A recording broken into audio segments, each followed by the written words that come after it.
João sentia o peso do silêncio no elevador enquanto descia os andares do edifício alto em Lisboa, no coração do Parque das Nações. O ar-condicionado zumbia como um sussurro conspirador, e ele apertava a pasta contra o peito, como se aquilo fosse o último escudo contra a humilhação que acabara de engolir. Arruma as tuas coisas, velho, dissera Tiago, o novo diretor de operações, com um sorriso falso que se espalhava como manteiga derretida num pão quente. Estamos a pivotar. Precisamos de sangue novo, não de lastro morto. As palavras ecoaram na sala aberta, onde os estagiários riram baixinho, como se fosse uma piada de café. Mas João não reagiu. Não gritou, não discutiu. Apenas acenou com a cabeça, pegou no telemóvel e enviou uma mensagem curta ao seu advogado, Monte Cinzento. Nada mais. O elevador parou no resto do chão, e ele saiu, os passos ficando no átrio de vidro e aço, como um adeus não convidado. Ninguém olhou para ele. A nova cultura da empresa, tão ágil e moderna, não permitia olhares de pena. Lá fora, o sol de Lisboa batia forte no asfalto, mas João sentia um frio interno, uma ferida que se abria devagar, como uma rachadura num copo de vinho tinto esquecido na mesa. Ele tinha construído aquela empresa do nada, há 12 anos, quando ainda era uma ideia rabiscada num guardanapo num café da Baixa. Mas agora, aos 58 anos, era lastro morto. Tiago, com os seus 32 anos, cabelo penteado para trás como um influenciador de redes sociais e Udi da moda, achava que o mundo girava à volta de apps e sinergias verticais. E Miguel, o CEO, um licenciado em gestão pela Universidade Nova, colecionador de iates no Tejo, deixara acontecer. Mantém a marca jovem, dizia Miguel, como se a juventude fosse uma desculpa para cuspir na lealdade. João sentira a traição crescer devagar, como uma névoa que sobe do rio ao amanhecer. Primeiro, excluído das reuniões de operações. Depois, piadas sobre compliance legado na stand do PS da equipa. Ele engolira tudo em silêncio, porque a raiva, em Portugal, é como o fado, canta-se baixinho, mas corta fundo. Mas o silêncio de João não era fraqueza. Era estratégia. Sentado no seu velho Fiat estacionado do outro lado da rua, ele observava o edifício brilhar ao sol, como uma joia falsa. O terreno pertencia ao Holdings do Monte Cinzento, uma sociedade anónima que ele criara discretamente anos antes, quando a empresa precisava de um arrendatário para obter licenças de construção na zona ribeirinha. Ninguém sabia que era dele. Nem Tiago, nem Miguel. As cláusulas do contrato de arrendamento eram ferro fundido, como as grades das janelas nas casas antigas do Alfama. Cláusula 7.4c, violação de arrendamento desencadeia direito imediato de repossessão. Os pagamentos estavam atrasados há 3 trimestres. João enviara avisos formais, daqueles e-mails secos de uma caixa de correio genérica, como lembretes de uma dívida antiga. Ignorados, arquivados como spam no inbox partilhado. Agora, com a mensagem enviada, o relógio começara a contar. Às 8h04 da manhã, o registro do elevador confirmava a sua saída.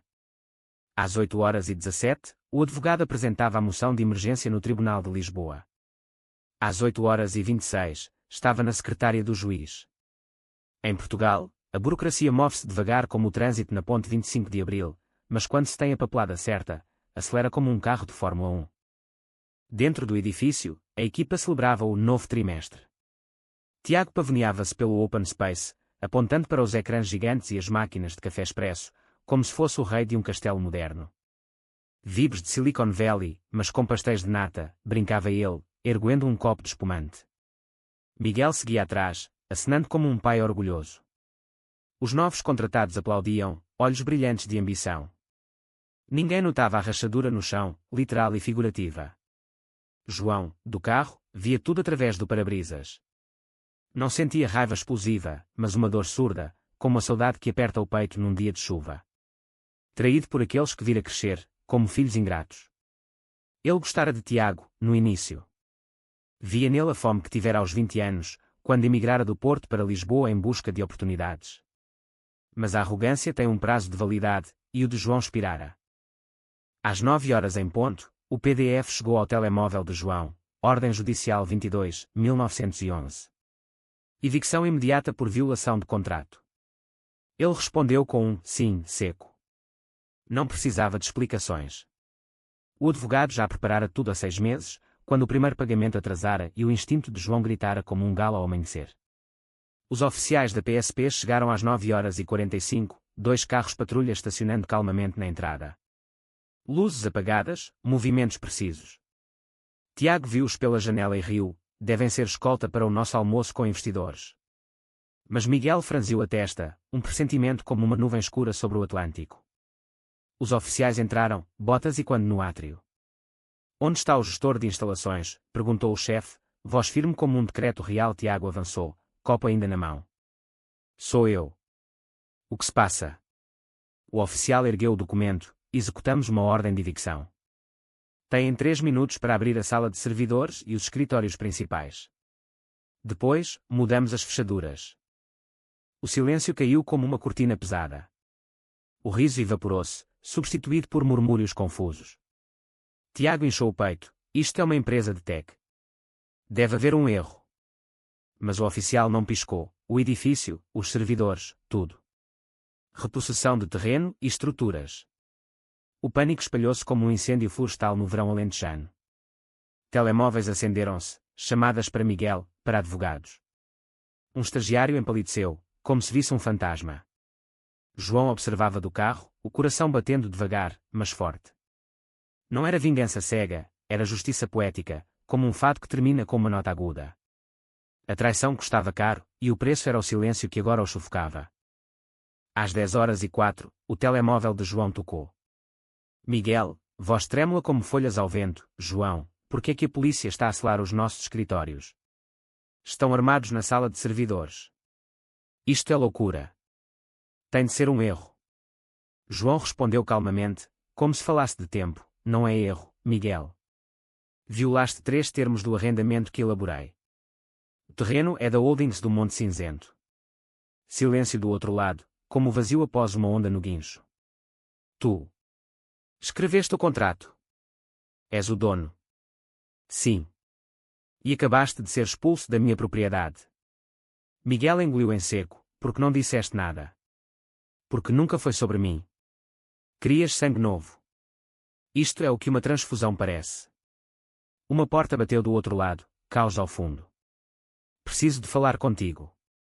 Podemos consertar isto. Depende se chamas para negociar ou para ouvir. Pausa. Vou ouvir. Então, envia isto à administração. Operações suspensas até novos termos com o arrendatário.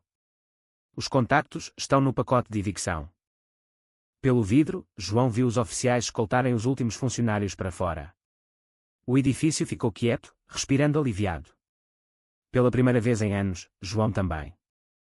Encontraram-se 2 horas depois num espaço alugado a 2 quarteirões, paredes bege, mesa de madeira falsa, ar reciclado cheirando a desespero. A administração estava lá, 5 pessoas que outrora aprovavam orçamentos com um olho e menus de brancho com o outro. Agora, pareciam náufragos após um naufrágio no Tejo. João pousou uma pasta azul marinho na mesa, novos termos de arrendamento. Simples, sem drama. Eles hesitaram, o silêncio denso como nevoeiro matinal. Miguel abriu a pasta, renda mensal aumentada 18%, devida no primeiro dia, sem período de graça. Utilidades faturadas separadamente. Subarrendamento proibido. Verificações trimestrais. Cláusula 11C, terminação unilateral por má conduta de pessoal. O que é má conduta? Perguntou Miguel. Expulsar o dono da propriedade como um estagiário qualificaria. Ninguém contestou. Assumimos que não estás aqui para nos sabotar, disse Miguel, cauteloso. Não estou. Estou aqui para corrigir um mal-entendido. Assinaram o 1, em silêncio, como quem aceita a gravidade. No dia seguinte, Tiago apareceu como se nada fosse, UDI fresco, passo confiante. Pensava que era um erro burocrático, que o seu valor falaria por si. O guarda da entrada, um veterano da guerra colonial que não piscava nem com sirenes, ergueu a lista, nome. Tiago Oliveira, diretor de operações. O guarda verificou, não está na lista aprovada. Tiago riu nervoso, verifique de novo. Sou o gestor. Não mais. A confusão transformou-se em descrença, depois pânico.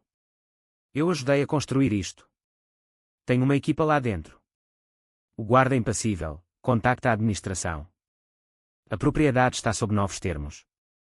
Tiago viu João lá dentro, de botas e polo preto, inspecionando cabos com a equipa de instalações. Os olhos cruzaram-se, mas João não acenou. Virou-se, continuou a falar. Tiago não era mais uma ameaça, era irrelevante. Pela tarde, Tiago desaparecera, nome apagado dos dashboards. Um memorando interno circulava, acesso operacional concedido a João Silva, sénior do arrendatário. Credenciais anteriores revogadas. 2 semanas depois, um envelope chegou à administração, fatura da Holdings do Monte Cinzento, 312 mil euros. Danos de relocalização, substituição de fechaduras, rendas atrasadas, multa por violação de cláusula 7.4c. Não era dramático, era matemática. A administração reuniu-se de emergência num quarto improvisado, cadeiras dobráveis, quadro branco cheirando a marcador e pânico. Podemos contestar? Perguntou um. O CFO, pálido, não. É à prova de bala. Silêncio. Ninguém mencionou o nome de João. O advogado dele já configurara notificações automáticas. Primeiro lembrete em 10 dias úteis. Depois, cobrança legal. Os custos subiriam. No edifício, a nova equipa zumbia, sistemas restaurados, registros apertados. Não mais desfiles de ego no átrio. Tiago foi visto numa CO Working em Oeiras, a passear perto de uma kitchenette cheirando a torradas queimadas e desespero. Numa chamada Zoom, voz alta, precisamos de reconstruir a cultura do zero. O ângulo da câmara era mau, a luz pior, fundo uma parede branca com logo meio descascado. João viu o clipe, encaminhado anonimamente. Não respondeu. Arquivou em fecho. Não houve desfiles para ele. Não precisou. O silêncio sempre vence, como o mar que erode as falésias da Arrábida, devagar, inexorável.